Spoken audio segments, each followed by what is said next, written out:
अस्सलाम वालेकुम मेरे प्यारे प्यारे व्यूवर्स को मेरा प्यार भरा सलाम। मैं हूँ हफ्सा अफरीद और आप देख रही हैं मेरा YouTube channel Hafsa Afrid cooking.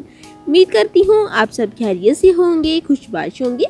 आज की रेसिपी बहुत ही स्पेशल होने जा रही है क्योंकि आज मैं आपको मूली के पराठे की एक ऐसी रेसिपी बताऊंगी जिसे देखकर आप हैरान रह जाएंगे। ना ही आपको आटा गूंदने की ज़रूरत होगी और ना ही किसी और झंझट में पड़ने की ज़रूरत महसूस होगी। बहुत ही आसान सी ये रेसिपी है और सिर्फ वो मसाले मैं ऐड करूंगी जो आपके किचन में मौजूद है। तो चलिए इस रेसिपी को हम स्टार्ट करते हैं। बिस्मिल्लाहिर्रहमानिर्रहीम। सबसे पहले मेरे पास ये 2 अदद मूली है लार्ज साइज की, जिसको मैंने छीलकर कद्दूकश कर लिया है। साथ ही अब ऐड करेंगे हम हस्बे ज़रूरत सब्ज़ मिर्च, जिसको मैंने चॉप कर लिया, तकरीबन 6 से 7 अदद है।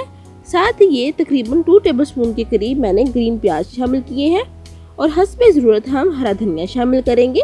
अब स्पाइसी शामिल करते हैं। तो सबसे पहले हाफ टी स्पून के करीब चिली फ्लेक्स शामिल करेंगे और साथ ही हाफ टी स्पून के करीब हल्दी शामिल करेंगे।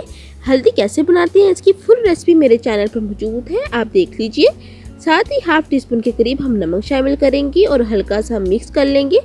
मिक्स करने के बाद अब हम आटा शामिल करेंगे। तो यहाँ पर मैं 2 लार्ज कप आटे के शामिल कर रही हूँ। जो भी आपके पास रेगुलर गंदम का आटा हो आप यूज़ कर सकते हैं। पहले आटे को अच्छे से छान लीजिएगा। अब यहाँ पर हम पानी शामिल करते हैं। तो यहाँ पर आपने हस्बे ज़रूरत पानी शामिल करना है। साथ ही अगर आपने अभी तक मेरे चैनल हफ्सा अफरीद कुकिंग को सब्सक्राइब नहीं किया तो प्लीज़ मेरे चैनल को सब्सक्राइब कर लें, आपका बेहद शुक्रिया। और बेल आइकन के बटन को दबाना मत भूलिएगा ताकि हर आने वाली न्यू रेसिपी सबसे पहले आपको देखने को मिले। यहाँ पर हम हल्का हल्का पानी शामिल करते जाएंगे। तो तकरीबन आपने 3 कप के करीब पानी शामिल करना है और अच्छे से मिक्स कर लेना है।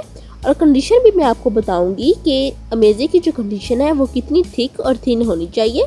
सबसे पहले हम अच्छे से मिक्स कर लेते हैं।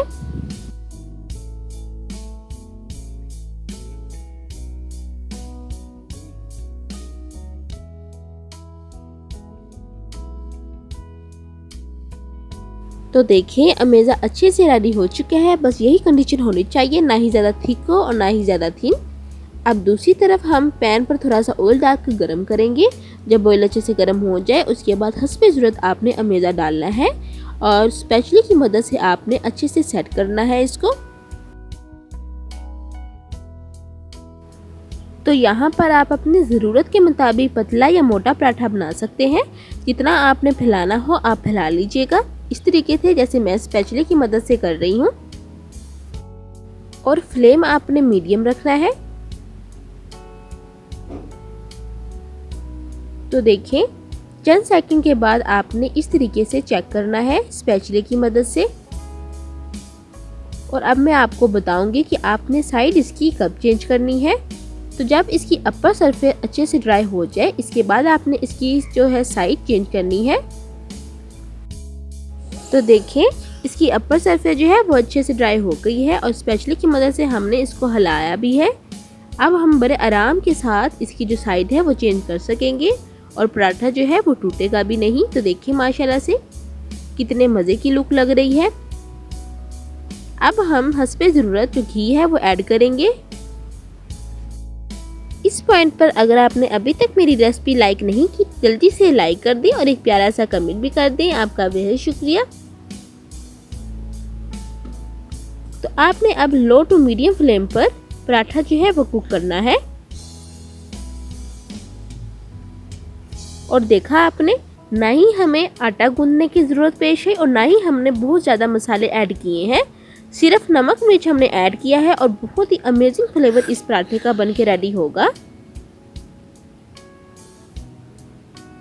तो आपने इस तरह लगातार स्पैचुला की मदद से पराठा जो है वो मिक्स कर हिलाते जाना है ताकि जो पराठा है वो चारों साइडों से अच्छे से कुक हो जाए। अब हम दोबारा इसकी साइड चेंज करेंगे। तो देखिए माशाल्लाह से अब यहाँ पर हम दोबारा से घी लगाएंगे।